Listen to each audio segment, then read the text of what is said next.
अस्सलाम वालेकुम दोस्तों संगत सिंधवासी पाकिस्तानी खुश हो अल्लाह तव्हांखे ख़ुशि कंदो। अर्ज़ु इहो आहे त हिते परदेस में सभु को पंहिंजी रोज़ी करे थो, अलाह हुननि खे रिज़्क़ रोज़ी में बरकत विझंदो। सो हिते कम खां थोरो वांदो थिए थो, सभु को मोबाइल ॾिसे थो। अॼुकल्ह मोबाइल सम्झ माना तमामु भली बि आहे, नुक़सान बि आहे। सो मां इन बारे में हिकिड़ो अॼु मैसेज ॾियणु चाहियां थो त महिरबानी करे जेको आहे सो ॿुधो गौर सां। अलाह तव्हांखे ख़ुशि कंदो, अलाह तव्हांखे वधाईंदो ऐं हिनखे अॻिते शेयर बि कयो त को ॿुधे, कंहिंजो माना चङाई थिए, कंहिंजी का भलाई थिए। इहा तव्हांजी महिरबानी। सो मुंहिंजो अर्ज़ु इहो आहे त मां इहो थो चवां त अॼुकल्ह जेको आहे सो टिकटॉक जो ज़मानो थी वियो आहे। न्याणियूं जेको स्कूल वञनि थियूं, मां इहो नथो चवां त तालीम तव्हां न करायो न्याणियुनि खे, स्कूल वञनि, कॉलेज वञनि, महिरबानी करे हुननि खे मोबाइलियूं न वठी ॾियो। अॼुकल्ह मोबाइल जो सिस्टम एॾो ख़राबु आहे जो हद खां वधीक। अॼुकल्ह मां ॾिठो आहे न, असांजी सिंध में जा पूरे पाकिस्तान में जेको बचे थो टिकटॉक ते बसि पंहिंजी फैमिली ॾिसे ऐं जेको आहे सो माना वीडिया भरे थो, करे थो फिलान टीर मटीर, माशरो वञे थो, ख़राबु थींदो। सो मुंहिंजो अर्ज़ु इहो आहे त महिरबानी करे न्याणियुनि खे मोबाइल न ॾियो। स्कूल वञनि थियूं, काॾे वञनि थियूं, न्याणियुनि खे मोबाइल न ॾियो। 16 सालनि खां वठी 22 सालनि ताईं न्याणी खे मोबाइल न ॾिजे। उन खां अलावा पोइ जे शादी थी वञे त पोइ जेको आहे सो मोबाइल तव्हां ॾेई सघो था, या हुनखे पंहिंजो घर वारो वठी थो ॾिए त बि हुनजी मर्ज़ी आहे, छाजे करे जो पोइ उहो पंहिंजे घर थींदी, महफ़ूज़ थींदी। सो मां जो इहो ई सोच आहे त महिरबानी करे न्याणियुनि खे मोबाइलियूं न ॾियो।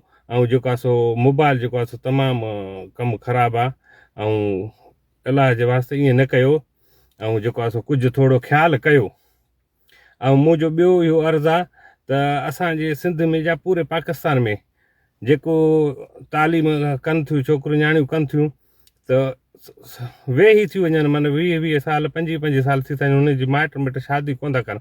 सभु को ॾिसे थो त असांखे को अहिड़ो को माना रिश्तो मिले जेको अमीर हुजे, डॉक्टर हुजे, इंजीनियर हुजे, के नौकिरी ते हुजे। ईअं न आहे। महिरबानी करे न्याणी जवान थिए थी त किथे न किथे मिट माइट में माण्हू ॾेई जान छॾाए ऐं पंहिंजो ॿार लाहे। सो असांजे सिंध में त इहे फॾा पिथा हलनि माइटनि मिटनि जा। रोज़ु माना मोबाइल ते ॾिस त रोज़ु का न का न्याणी जेका सो कोर्ट में शादी करे थी। हाणे सम्झ में ॻाल्हि कोन थी अचे त 16-17 सालनि जी न्याणी जेको आहे सो माना कोर्ट में शादी कंदियूं। मोबाइल जो चकर सॼो, हे शैतान आहे, बसि केरु चवे। सो अलाह भलाई कंदो। मां इहो मैसेज ॾियणु चाहियां थो, महिरबानी करे हे मैसेज शेयर कयो, अॻिते वधे त न्याणियुनि खे मोबाइलियूं न ॾियो। महिरबानी कयो, भली स्कूल वञनि, कॉलेज वञनि, भली पढ़नि, ऐं हुननि ते थोरो ध्यानु बि ॾियो। हुननि ते थोरो ध्यानु बि ॾियो जेको आहे सो माना ईअं सफ़ा लापरवाही बि माण्हू हिकिड़ो न करे।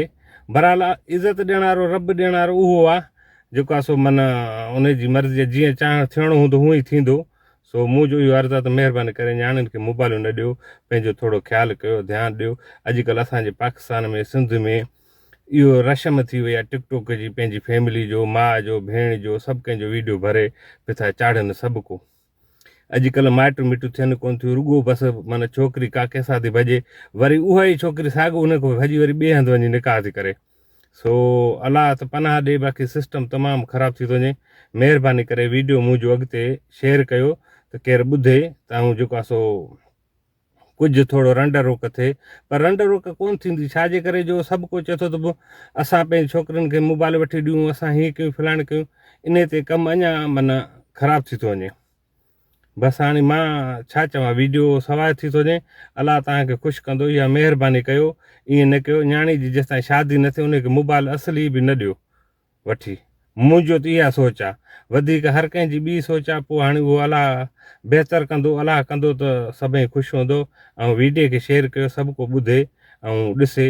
सो वधीक मां त एॾो पढ़ियल न आहियां, न को जेको आहे सो माना मां वकील आहे तव्हांखे अहिड़े हिसाब सां मां ॿुधायां त भाई हीअ ॻाल्हि हीअं, हीअं। वधीक अॼुकल्ह सभु को पाण सियाणो आहे, पर मां इन करे चवां थो त असां फेसबुक ते ॾिसूं था, ॾाढो ॾुख थो थिए। रोज़ु न रोज़ु का न का न्याणी जेका सो भॼी ऐं कोर्ट ते चढ़ी निकाह थी करे। बसि हाणे छा चइजे इन बारे में। इन बारे में मां इहो थो चवां त मोबाइल महिरबानी करे न्याणियुनि खे न ॾियो। सो अलाह तव्हांखे ख़ुशि कंदो। वीडियो सवाइ थी आहे, महिरबानी कजो, इहो वीडियो खे शेयर कजो, महिरबानी।